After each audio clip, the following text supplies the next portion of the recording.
higil na gagawin. So ang issue nito is blue by. So nagtaka lang ako bakit blue by, parang yung bago siyang gawa. Kasi yung ano dito is meron pang pintura, yun yung lobo. Linis ng ang linis ng ibabaw niya. Tapos pinturado yung ibabaw ng cylinder head. Walang kano dyan, wala man lang oil sludge kahit dito sa timing. So ito yung dating inline na kinahuyan natin, So gagawing ginawang inline yung isang makina, ito magiging rotary. So ayan, pinturado yung bago yung mga silicone pandikit. Ayan, meron pa siyang pangalan. Ayan, Benny. Bago yung mga pandikit. So bakit blue by? Ayan, so ito yung ultimo dito, malinis wala man lang carbon yung kanyang intake Ayan, kita nyo naman yung intake nya, pero basa siya. So grabe yung blue by nito. So ito yung bubuksan natin ngayon, So nabaklasan natin yung cylinder head. Basa yung dito, number 1, 2 and 4. 1, 2 and 4 yung basa. Yung 3 tuyo, So dito sa ating cylinder head, ayan, ganoon din, basa. 1, 2 and 4, yung 3 lang yung tuyo. So dito is merong sign ng singaw, overheat yan. Ayan, singaw lahat. So dito makikita natin sa cylinder head gasket, yung singaw talaga lahat. Ito yung singaw, lalo na tong pagitan ng 2 at 3, singaw siya lahat. So hindi nga ako nagkamali, bagong gawa tong makina na to. Yan, so bagong gawa siya, kita naman sa cylinder head, yan, singaw.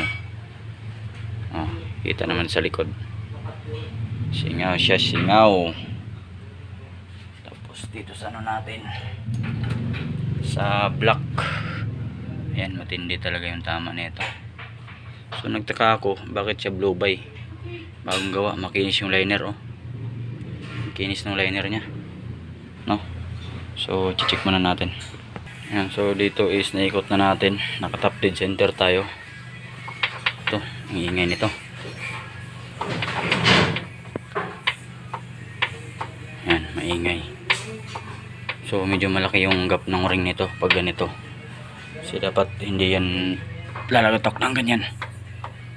Ayan,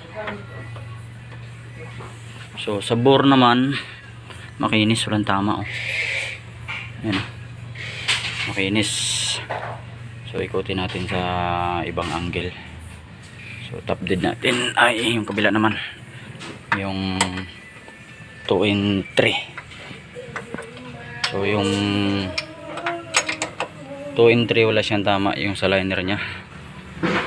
Ngayon check natin tong sa 1 and 4. Hindi natin. Ayan, mag-top dead tayo. Ito meron din mga kalog. Ito okay naman, makinis, walang tama, So bubuksan na lang natin sa lalim, palabasin natin yung piston para ma-check natin yung piston ring, kung may tama o wala. So bubuksan natin yung crankcase. Okay, pasok na sa loob. So may mga malilit na tama lang yung likod. Yan, ito meron, yan, kita naman. Yan, bagong bago. Dito wala naman ang tama.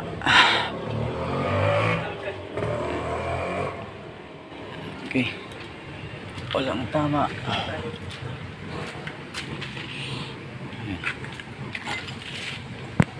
Ito wala. Okay, update sa blue by na makina. Lalaki nung gap ng piston ring. So ano siya, bagong overhaul siya, pero ang ginamit kasi is standard pa rin siguro na piston ring. Nalalaki ng gap po. 22 na doon sa filler gauge, no, 0.22. Ang lalaki, kaya naging blow by siya. Yan, so ang magkagandahan nito is walang tama yung bore or yung liner. Yan. So makinis. Susukatin na lang natin tong block. Tapos malambot lang ba to pag bunot mo ng piston? Matigas. Lumabas yung ano liner.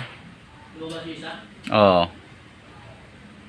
Umangat yung liner na number 2. Yan kasi naging busy ako dun, sa lifter. Meron kaming lifter na ginagawa. So yung kasama ko yung baklas na ito ng piston. So kinalas ko lang yung cylinder head. So, ayan. Tapos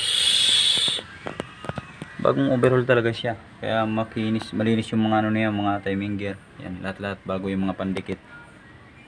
Yan, tapos yung ano niya, mga piston. Ayan. Itong isang bearing may tama. Ayan. So makikita natin pag bagong overhaul. Ayan, hindi pa na ano yung kanyang babit. So mga piston, bago din yung mga piston. Ayan, bago din.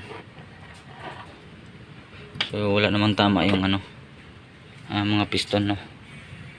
So ang gagawin natin ito is ano na lang, papalitan ng oversize na piston ring. So ngayon kasi yung mga standard is malaki na yung gap pagdating dun sa standard din na liner. Yan, so para maano natin to, maikabit. Then ito yung isa napansin ko, yung tatlong tornilyo, ayan, magkaparehas. Yan, magkaparehas yung kanyang bolt. Pagdating dito sa isa, ito na iiba. So ibig sabihin ibang ano na to, ibang Conrad. Baka nagpalit na sila ng Conrad, no. Tingin ko iba na to. Yan. Tapos pinalinis ko na ang mga ikakabit. Itong oil pump nya. So oil pump nya meron namang bomba yan. Ito nalinis na rin. Yan, oil pump. Tapos susukatin natin tong ano mamaya. Palulubugin muna natin yung liner ulit. Tapos linisin natin yung surface ng block. Susukatin natin kung bakit sumingaw yung kanyang head gasket dito. Lahat ng pagitan ng liner. So sumingaw.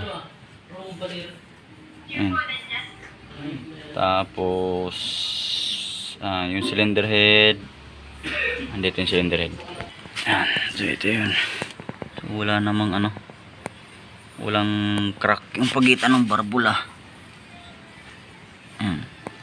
Wala naman siyang crack, no. Ayan, ito dumi lang. So wala siyang crack. So nagtaka lang ako bakit sumingaw yan, tulad nito. Ayan, bakas yung to, bumakat na yung gasket. Ayan. So lilihain to hanggang sa mawala to. Yan yung na to, yung nilapatan ng head gasket. Tapos ginagrind valve na, no, binavalve lapping na para wala siyang singaw.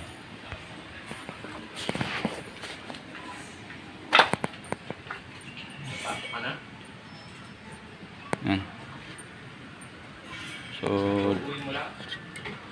dito kasi kitang kita yung singaw, ayan, no.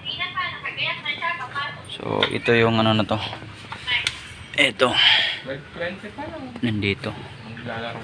Yan, sunog lahat ng sunog yung natin, pagitan ng gasket talaga.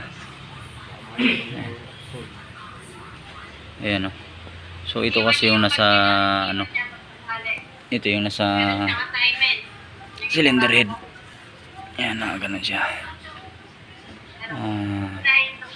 Teka, nakapaganon siya. Yan. Na ganyan siya. Yung gasket natin. Kaya ang singaw niya is yun, sa block, pagitan ng gasket tsaka block, hindi siya masyado. Yung pagitan ng head talaga tsaka gasket. Yan. Yun ang magkadikit yung sunog. So ito yung ano natin. Kuha na ng sukat mamaya. So kaya siya naging blow by dahil dun sa piston ring na malaki na yung gap. Tapos nadagdagan pa nung singaw nung compression. Kasi nga singaw na siya. Kaya yun, hindi siya mairib ng malakas. Okay, so yun yun. Unit natin is NKR na suspension type. So na-basic ito sa ano, sa lifter. Meron tayong bagong project na lifter kaya naiwan to. No. Yan. Okay. Ang crankshaft ayan o. Malinis yan, makinis, walang tama. Ayan. May kinis lahat nung journal. Ayan. So liner, ayan, walang tama naman. So ito na siguro baka dito sa carbon yun, kaya umangat. Dahil dun sa kanyang skirt ng piston, wala din tama na dumikit siya, wala siyang bakas. Yung sa skirt nung apat na piston. Ayun, ano lang to, linis, tapos oversize ng piston ring. Kaya magki-clearance na dyan na siguro mga 8 hanggang 12. Yan, tapos salpak natin para mapa-under na ulit to. So sayang tong ano, nakatinggal lang yung unit. Ayan.